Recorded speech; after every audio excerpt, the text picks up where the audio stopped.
Have you ever noticed how much time people spend looking for proof that their dreams are on the way? They wake up and check the clock, and when they see numbers repeating like 1111 or 222, they feel a rush of excitement, as if the universe has just whispered a secret message meant only for them. They walk down the street, spot a feather on the ground, and instantly frame it as a sign that something big is coming. They hear a certain song on the radio and believe it carries a hidden code pointing them toward destiny. For a moment, it feels magical, like life is playing a private game of hide and seek with them. But what almost nobody realizes is that the very act of chasing signs is the clearest signal that you don't yet believe what you want is real. When you keep scanning for confirmation, you're declaring to the field, "I don't trust it's here until I see proof." And in the quantum field, waiting is not neutral. Waiting is a command. Waiting broadcasts a frequency. The field doesn't respond to your wishes, it responds to your state. And when your state is waiting, it mirrors back more waiting. That's why people can spend months or years caught in the same loops, chasing signs that never actually deliver the life they're hoping for. Think about it this way. If you truly knew your new reality was already alive inside you, if you really felt the certainty that it had already arrived, would you need feathers and numbers and hidden hints to reassure you? Would you still be on high alert, constantly scanning your environment for signals? Or would you relax into the knowing that it is already done? The obsession with signs may look like faith on the surface, but underneath, it's hesitation wearing a disguise. It's doubt dressed up as devotion. And because the field is precise, it cannot be tricked by appearances. It doesn't hear the words you say, it reads the vibration you live. This is why chasing proof keeps people locked in a holding pattern. They believe they are aligning, but in truth, they are postponing. They are stuck in the limbo between wanting and being. And the longer they stay there, the more that state hardens into reality. And this leads to the next question. Why do signs feel so comforting in the first place if they are really just reinforcing absence? The reason is simple. Signs soothe the ego. They calm the restless part of the mind that constantly asks, is it really working? Am I really going to get what I want? A repeating number or a perfectly timed coincidence acts like a quick fix, a spiritual painkiller. For a moment you feel seen, guided and supported, but the effect doesn't last. The moment the signs slow down, doubt seeps back in. The fear returns, and then the cycle begins again, searching for the next number, the next feather, the next coded song. This cycle feels spiritual, but it is actually dependency. You start living from the belief that your security depends on constant external reassurance, and that dependency keeps your frequency tied to lack. This is why the universe cannot deliver what you're asking for when you cling to signs. Not because it's withholding from you, but because you are withholding from yourself. You're broadcasting a signal of, I am not sure yet, I need more evidence, I am still waiting. And what the quantum field reflects back is exactly that. More doubt, more delay, more waiting. Signs are not wrong or bad. They can be beautiful synchronicities. But when they become your compass, you give your power away to them. You make them the condition for your faith. And every time you need another sign, you're really saying, I don't yet believe this reality belongs to me. That's the trap most people fall into, and until you see it clearly, you stay stuck chasing proof instead of embodying the certainty that makes proof unnecessary. So the question becomes, are you willing to live from knowing rather than needing? Because the moment you stop scanning your environment for evidence, the field finally has permission to deliver the reality you've been waiting for all along. In the quantum world, everything exists as pure potential until a choice is made. A particle hovers in superposition, holding all possibilities at once, but it collapses into a single outcome only when consciousness decides. This is the hidden principle behind manifestation, yet most people misunderstand it. They think that looking for signs is the same as choosing, but it isn't. Hunting for confirmation is not a decision, it's hesitation disguised as faith. It's standing at the threshold of your new reality, peeking in but refusing to step through. And because the field mirrors not your words but your coherence, it cannot lock in what you are not fully embodying. Instead of collapsing into one reality, you flicker between several. That's why so many people feel like they're always halfway there. Jobs that almost happen, relationships that almost bloom, opportunities that almost land. The energy of almost is born from indecision, from looking outward instead of declaring inward. The field cannot mirror clarity if you are broadcasting confusion.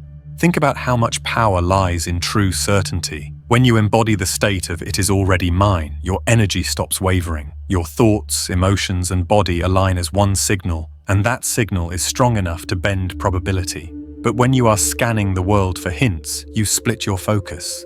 Part of you wants to believe, but part of you doubts, and that split creates static.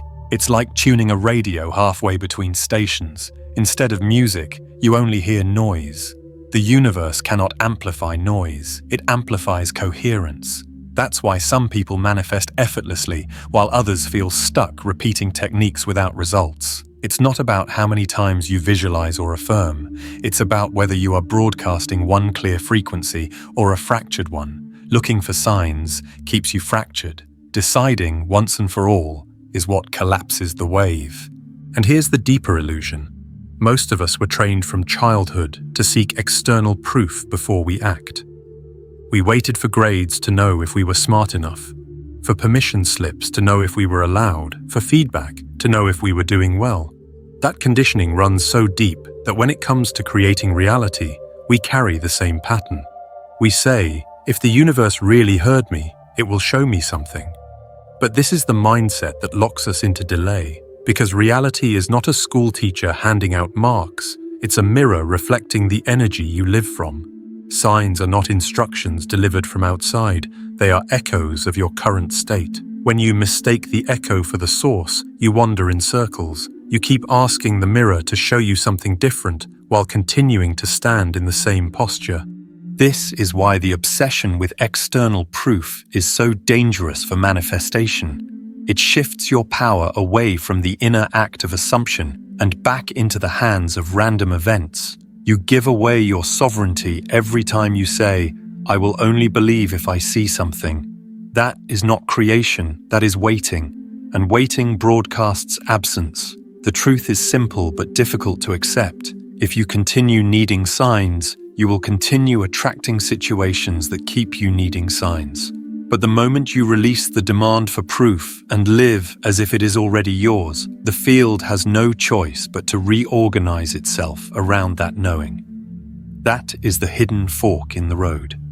One path leads to endless dependency on signs, the other path leads to mastery of your state, and the field always matches the state you choose. There's a strange phenomenon that almost nobody talks about, and yet if you've paid attention to your own life, you've probably felt it. Right before the biggest shifts, right before the breakthroughs that change everything, there is often a deep silence. The signs that once seemed to appear everywhere suddenly fade away. The repeating numbers stop showing up, the coincidences vanish, and life feels almost too ordinary. And in that quiet, the mind panics. It thinks the universe has abandoned you, that maybe you're no longer aligned, that maybe nothing is happening at all. But this silence is not emptiness. It's not absence. It is the signal of coherence. It's the stillness that comes when the field has already locked into place and no more nudges are necessary. The reason signs appeared before was to help guide your wavering awareness back on track. But once you've shifted into alignment, the whispers stop because you no longer need reminders. The silence is the proof you were waiting for, but most people misinterpret it as loss and sabotage themselves right at the threshold of arrival. This quiet before manifestation is sacred. It's like the pause between the inhale and the exhale, a suspended moment where everything is happening beneath the surface, but nothing is yet visible to the eyes. Seeds sprout in the darkness of soil. Babies grow in the unseen space of the womb, and new realities crystallize in silence before they bloom into form. When life feels strangely still, it does not mean nothing is happening. It means everything is happening at the level you can't yet measure. But because we are conditioned to equate movement with progress, we resist the quiet. We feel restless, uncertain, and tempted to run back to old patterns just to feel like something is happening again. That is why so many people collapse their breakthroughs. They interpret the silence as failure, when in truth it's the final stage of success. And this leads us into the deeper mechanics of what's happening inside the body during waiting versus knowing. When you are chasing signs, your nervous system is not calm. It's on alert. It's scanning, checking, and bracing. That hypervigilance is the biological equivalent of doubt. Your body releases stress hormones like cortisol and adrenaline. Your brain lights up the networks associated with survival, and you unconsciously broadcast the frequency of lack. That's why your reality mirrors uncertainty back to you. The field does not respond to what you hope for, it responds to what you are embodying right now. And a body in waiting is a body out of alignment. But when you shift into knowing, everything changes. Knowing is not about forcing belief, it's about settling into coherence so deeply that your nervous system relaxes, your heart rhythm smooths out, your brain waves drop into alpha and theta states, and your whole system becomes synchronized. In that state, you are no longer radiating static, you are radiating music. The field recognizes that harmony and mirrors it instantly. This is why manifestations often arrive the moment you stop checking. Because in that moment, your nervous system has stopped broadcasting confusion and has begun broadcasting wholeness. Neuroscience explains this beautifully. The brain is a prediction machine, always projecting what it expects to see. When you are waiting for signs, your brain keeps projecting uncertainty.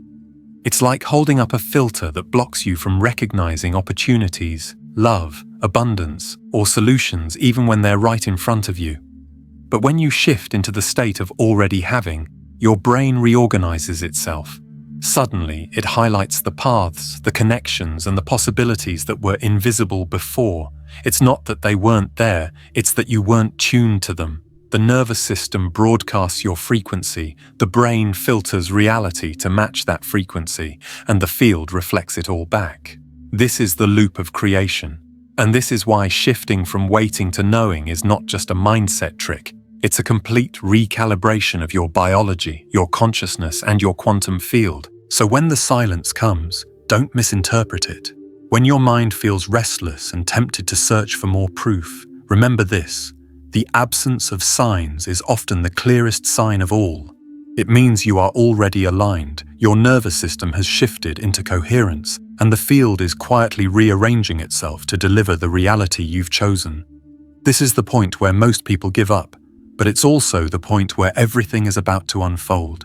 If you can trust the stillness, if you can breathe through the quiet and allow your body to remain in knowing, you will witness the field mirror your coherence with a precision that feels like magic, but is really just the science of alignment. Detachment is one of the most misunderstood concepts in manifestation.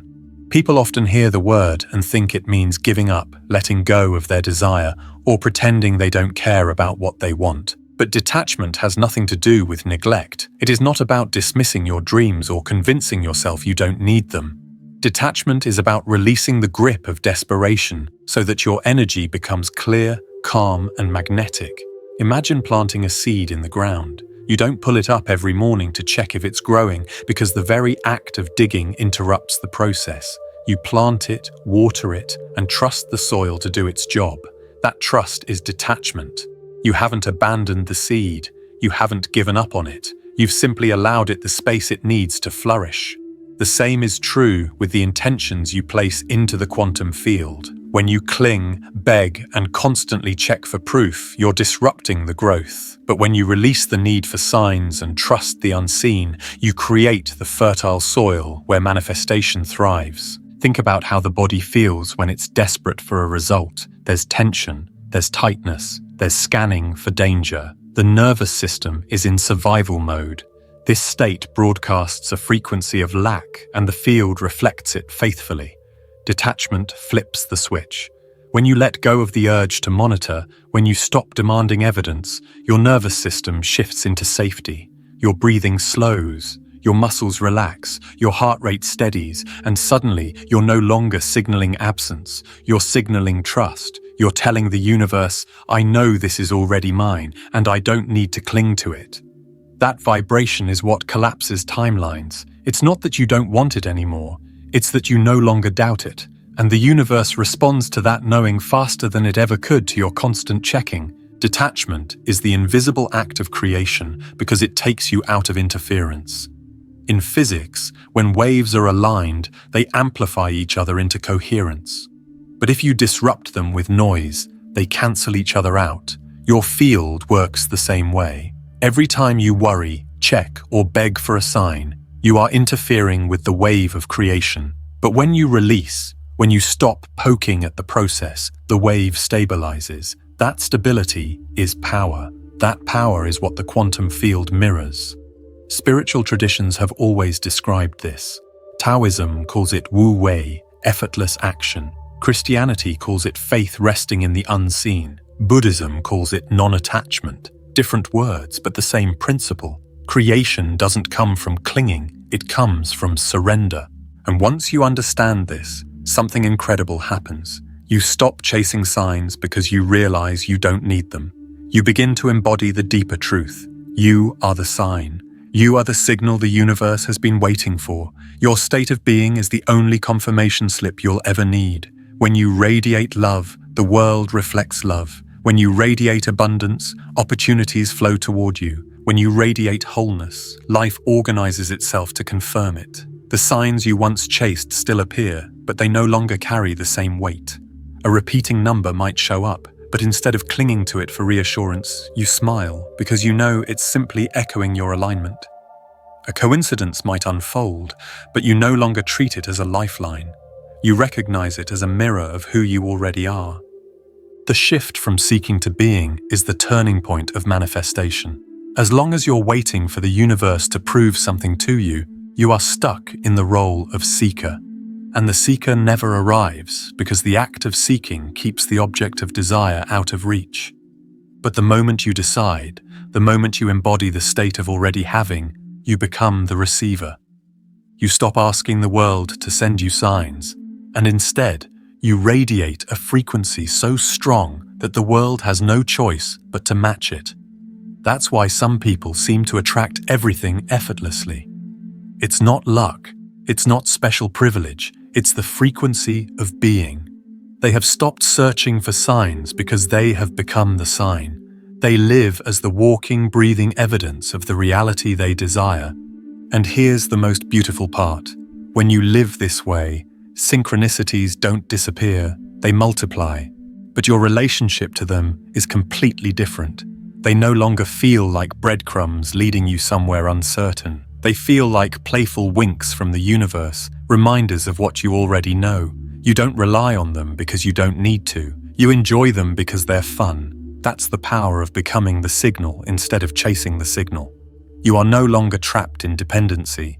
You are no longer begging for reassurance. You are broadcasting coherence, and the field is echoing it everywhere you go. And once you taste this shift, you can never go back because you finally understand that the most magnetic sign of all is not outside of you. It is you. What most people don't realize is that the dream they're chasing, the desire that keeps pulling at their heart, is not some random fantasy they invented out of nowhere. In the language of quantum physics, it is already a possibility encoded in the field of infinite potential. Every version of your life, every outcome you could ever imagine, already exists as a timeline vibrating in the quantum. The reason a particular vision feels so alive inside you is because your consciousness has brushed against that timeline. Your desire is not a wish you made up, it is resonance. It's your awareness, recognizing the frequency of a reality that is already alive somewhere in the field. This changes everything. Because once you understand that your dream already exists, you no longer have to chase it or wait for signs to confirm it. You don't have to figure out how to build it piece by piece. Your only task is to align your state with the frequency of that timeline so you can collapse into it. And here's where so many people keep themselves stuck. They think their desire is far away, that they must climb toward it with effort, or that they must prove they're ready through endless signs and synchronicities. But the quantum doesn't work on distance, it works on alignment. The timeline is already chosen. The wave of potential is already collapsed. What delays the experience is not the field, but the gap in your own awareness. Every time you doubt, every time you tell yourself, maybe it's not happening yet, you widen the gap. And every time you embody the state of already having, you close the gap instantly. It's not about waiting for something outside of you to move. It's about collapsing the illusion of separation within yourself. That's why manifestation can feel painfully slow one moment and shockingly instant the next. Nothing outside changed. Your frequency changed. You tuned to the station where the music was already playing. Your brain, too, is wired to mirror this principle. Neuroscience shows us that the brain filters reality through the model it already believes is true. If you carry the program of "I'm still waiting," your brain literally edits out the evidence that contradicts it. Opportunities can be right in front of you, but you won't see them because your internal filter erases them from your perception. That's why so many people miss their openings. It's not that life didn't offer them, it's that they weren't tuned to receive them. But when you shift into coherence, when you declare "it's already mine" and embody it, your brain reorganizes. It stops deleting possibilities and begins amplifying them. Suddenly you notice the right conversation, the right connection, the right door opening. It feels like magic, but it's simply perception aligning with what was always there. Your higher self was already broadcasting from that timeline. You finally tuned your awareness to hear it clearly. And here's the most liberating realization. You don't have to figure out how to bridge the gap between here and there. The how is not your job. The how belongs to the field. Your only responsibility is coherence, aligning your thoughts, emotions, and body into a single signal. When that signal locks in, the entanglement between you and your desire pulls you into the version of reality where it's already done.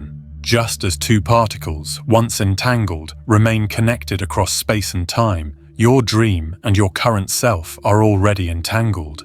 The moment you stop identifying with the old frequency, that entanglement does the work for you.